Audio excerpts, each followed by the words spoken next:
ஏன்னா இங்கே விஜய் அரசு திமுக அமைச்சர்கள், முன்னாள் அமைச்சர்கள் மீது ஊழல் குற்றச்சாட்டுகளை ஒவ்வொன்றாக விரைவில் விசாரிக்க தொடங்க போகிறது.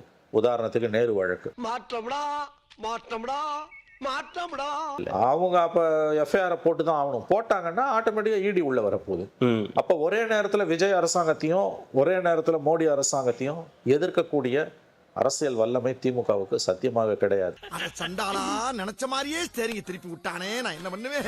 அப்ப கண்டிப்பா விஜய் வந்து கண்டிப்பாக விசாரணையை முடுக்கிதான் விடுவார். அப்ப ஒரே நேரத்துல மாநில அரசையும் மத்திய அரசையும் பகைச்சுக்கிட்டு அரசியல் பண்ண முடியாது. இங்க மாட்டினா சீவலு, இங்க மாட்டினா சிதறலு. சீவல் பெருசா சிதறல் பெருசா தெரியலையே. இந்தியா கூட்டணி உள்ள போய் உட்காந்துக்கிட்டு மோடியை எதிர்க்க வேண்டிய ஒரு அரசியல் இன்னைக்கு திமுகவுக்கு கிடையாது. இந்தியா கூட்டணியிலிருந்து வெளியேறாங்கன்னா அப்ப அவங்க அடுத்த ஆப்ஷன் என்டிஏக்கு போறதுக்கு வாய்ப்பு இருக்கு. ஐயா டேனு கூப்பிடுங்க ஐயா, 10,000 தடவை டேனு கூப்பிடுங்க ஐயா, டேனு கூப்பிடுங்க ஐயா. ஐயா பேசுங்க ஐயா, அம்மா பேசுங்கம்மா. கடந்த கால வரலாறு பார்த்தீங்கன்னா அவங்க வந்து மத்தியிலும் மாநிலத்திலையும் ரெண்டு விஷயம், மத்தியிலும் மாநிலத்திலையும் அதிகாரம் இல்லாமல் இருந்ததே கிடையாது. அதனால இவங்க வந்து திமுக எங்க போகும்னா ஒரே ஆப்ஷன் என்டிஏக்கு போறதுதான். இல்ல இப்படி எடுத்துக்கலாம் சார். அதிமுகவும் திமுகவும் கூட்டணி வைக்கிறதுல என்ன பெரிய தேச துரோகமானு கேட்கற மாதிரியான ஒரு அதேதான். ஓகே, அதேதான். அந்த வார்த்தை வாயிலிருந்து வருது, அன்னைக்கு கட்சி முடிஞ்சு போச்சுன்னு அர்த்தம். கதம் கதம், கட்சியோட கதை முடியுது. கதம், பை பை, டாடா, குட் பை, கயா. அப்ப என்டிஏக்குள்ளார திமுக போதுன்னா அப்ப அதிமுக என்ன ஒரு அதிமுக கூட என்டிஏக்குள்ள போலாம். அடுத்த தேர்தல் ரொம்ப வித்தியாசமா இருக்கும். திமுக, அண்ணா திமுக, பிஜேபி 3 பேரும் ஒரே கூட்டணியில இருப்பாங்க. இந்த கூத்தெல்லாம் நடந்ததுன்னா ஆச்சரியப்படாது. சிரிக்காதீங்க சார், இதை விட கேவலமா தமிழ்நாடு அரசியல் போகுது. ஒரு மந்தையில் இருந்து 2 ஆடுகள் வேறு வேறு பாதையில் போய்விட்டன. இரண்டும் சந்தித்த போது பேச முடியவில்லையே. ப்ரௌட் கொத்தூஸ் சார். ப்ரௌட் கொத்தூஸ். ஆமா, வெக்கமா இல்ல? ப்ரௌட் கொத்தடிமையே கொத்தூஸ். ஆமா, ப்ரௌட் கொத்தூஸ். அடங்கொக்காலவலி இந்தாங்க பேச்சு பேசுறாங்க. கொள்கை தத்துவம் இல்ல, உதயநிதியை பாராட்டுறது கொத்தடிமை தான்றது. உண்மையான ஜென்சி இதெல்லாம் பார்க்க மாட்டான். கொத்தடிமைன்றது அவன் வாயிலிருந்தே வராது. டேய், நான் ரவுண்டா புகை விடுற ஸ்டைல பார்த்து எவ்வளவு ஃபிகருங்க என்ன ரவுண்ட் கட்டுது தெரியுமா? டேய் மச்சான், ஒபாமா ஒயிட் ஹவுஸ்ல ஒண்ணுக்கு போனத பிபிசில காட்டாங்க, நீ பாத்தியா? நான் கொத்தடிமை, ஆமா கொத்தடிமைன்றான். அங்கேயும் உங்க இதை முடிஞ்சு போச்சு. நீ ஜென்சியே கிடையாது. 200 ஊபி தான் ஜென்சி இல்லைன்னு நீயே வாக்குமூலம் கொடுத்துட்ட. மற்றவங்க யாரும் வந்து உனக்கு வந்து சர்டிஃபிகேட் கொடுக்கணும் அவசியம் இல்லை. உங்களுக்கெல்லாம் அந்த கஷ்டம் வேணாம், எங்களுக்கு நாங்களே அந்த சர்டிஃபிகேட் கொடுக்குறோம். நான் கொத்தடிமை தானே, நீ அங்கே போய் சொல்கிறேன். உனக்கெல்லாம் மானம், சூடு, சோரணை, ஈனம் எதுவுமே கிடையாதா? சோறு தானே திங்கிற. உண்மையான ஜென்சி இது கிடையாது. உன்னை அவனுக்கு பிடிக்கல, அதனால தான் காட்ட வேண்டிய இடத்துல காட்டுக்கு போயிட்டான். நீங்கள் அப்படியும் மாறலையே. இல்லை, அவன் தலைமுறையே குடும்ப அரசியல் அவங்க ஏற்றுக்கிற மாதிரி அவன் உட்காந்து பேசுகிறாரு. அது மக்கள் காரி துப்ப மாட்டாங்க.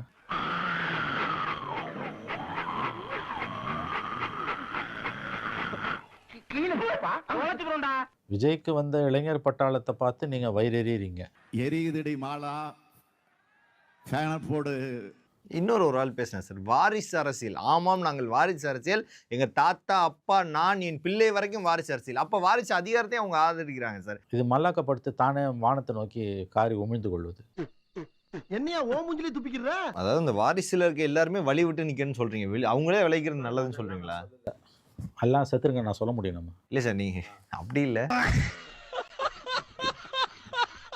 வெற்றியோ தோல்வியோ திமுகவை எந்த கொம்பனாலும் அழிக்க முடியாது. ஏத்துக்கிறீங்களா சார்? திமுகவை எந்த கொம்பனாலும் அழிக்க முடியாது. அந்த காரியத்தை திறம்பட திமுகவை தனக்கு தானே செய்து கொள்ளும். அதுதான் இப்ப நடந்துகிட்டு இருக்குது.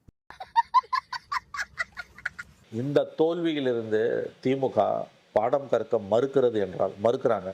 அவங்களை யாராலையும் காப்பாற்ற முடியாது. அது அவ்வளவுதான், டைம் முடிஞ்சது. வா ப்ரோ, விஜய் ப்ரோ எங்க ப்ரோ? ஏன் ப்ரோ?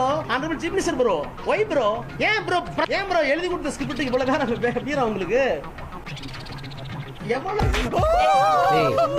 அவனை சிரிக்க வேணாம் சொல்றா, அசிங்கமா இருக்கு. நீ அசிங்க பண்ணந்தாண்டா அவன் சிரிக்கிறான். ஏய், சிரிக்கும் போது அவன் மூஞ்சி அசிங்கமா இருக்குடா. நீ சாதி பார்த்து கேண்டிடேட்டை போடல, நீங்க மதமே பார்க்கல. கையில ஒரு மதம், நெத்தியில ஒரு மதம். பதவி ஏத்துக்கும் போது ஜோசப் விஜய் என்னும் நான், அது ஒரு மதம். என்ன bro? Total contradiction bro, bundle of contradictions. ஒரு அரசியல் கட்சி தலைவருக்கு நாணயம் வேண்டும். யாரா முதல்ல அதிகமா லஞ்சம் வாங்குறான்னு பாத்தீங்கன்னா கலைஞரோட ஆட்சி காலத்துல ஒரு அரசியல் கட்சி தலைவருக்கு திறமை வேண்டும். நான் ஜப்பான் நாட்டிற்கு துணை முதலமைச்சராக இருந்த நேரத்தில் நான் ஜப்பான் நாட்டிற்கு தலைவரை கலைஞர் அவர்களே என்னை அனுப்பி வைத்தார்கள்.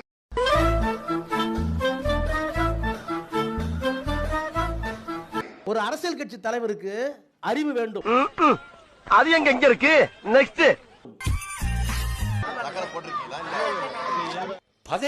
பதநீர் இனிப்பாக இருக்கிறதே, சர்க்கரை போட்டிருக்கா. இப்படி ஒரு சயின்டிஸ்ட் எங்கேயாவது உலகத்துல பார்த்திருக்கீங்களா? இவன் டம்மி தான் போட்டிருக்கு. மம்தா வந்து காங்கிரஸோட இல்ல, மற்ற கட்சிகள் யாரும் சிபிஎம் வந்து காங்கிரஸோட இல்ல. So Stalin will head the third front and he will become the prime ministerial candidate in the next election. Dravida Munnetra கழகத்தின் தலைவரும் முன்னாள் முதல்வரும் கொளத்தூர் தொகுதியிலேயே தோற்றதற்கு காரணம் அவர் மீது தொடர்ந்து எழுப்பப்பட்ட பொம்மை முதல்வர் என்ற விமர்சனம். Stalin will head the third front and he will become the prime ministerial candidate in the next election. அவர் ஒரு லட்சியம், எவ்வளவு பெரிய லட்சிய புருஷனா அவர் வாழ்ந்துட்டு இருக்காரு. இந்தியாவை போய் பிஜேபி பிடியில் இருந்து இந்தியாவை மீட்க வேண்டும்ன்றதுக்காக ஒரு டெல்லி அரசியல் நோக்கி இப்போ நகர்ந்துட்டாரு.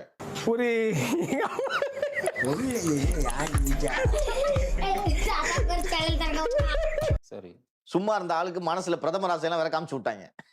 அந்த ஆசையும் இருக்கு அவருக்கு. அவர் உறுதியா நம்ம டெல்லி அரசியல கலக்க போறோம் நம்புறாரு அவரு. அதுக்கெல்லாம் நீ சரிப்பட்டு வர மாட்டேன். 2 வருஷமா சர்வ சாதாரணமா இந்த ஸ்டேட்டை நடத்திட்டு இருக்க முடிஞ்ச எனக்கு இந்தியா மாதிரி ஒரு கண்ட்ரியை நடத்த முடியாதா? இதே தானே அங்க. அதுவும் போக ஸ்ட்ரைட்டா பிரதமர் பதவிக்கு முயற்சி பண்ணிக்கிட்டு இருக்கேன்டா. இப்படி இருக்கும்போது என்கிட்ட எட்டக்க மடக்கா கல்வி கட்டி கிறுக்கு பிடிக்க வச்சுறாரா? புரியுதா? போ. சரி, இது என்ன ஒரு ஸ்டேட், அங்க என்ன ஒரு 30 ஸ்டேட். இதே மாதிரி அங்க 4 அதிகாரி இருப்பாங்க. இந்த அதிகாரியை கூட்டு போயிடலாம். தினேஷ் கேபினட் செக்ரட்டரி ஆயிடுவான். இதே டீம் அங்க, அதே டீம். அப்பதானே நிரந்தரமா முட்டு சந்தில வச்சிருக்க முடியும். பிரதமர் அறிமுகம் பண்ணும்போது என்னென்ன அறிமுகம் பண்ணாரு தெரியுங்களா? இல்ல, அது ஒரு பிரபல நக்கீரன்ல போட்டிருந்தாங்க. அது இல்ல, அதுக்கு முன்னாடி ஏதோ பிரபலன்னு சொன்னீங்களா? அது என்னது? பிரபல பத்திரிகை. பிரபல பத்திரிகை நக்கீரன். ஆமா, சொல்லுங்க, என்ன போட்டிருந்தாங்க? உங்க வீட்டு பிள்ளையா நினைச்சு எல்லாரும் என்னை மன்னிச்சிருக்கேன்.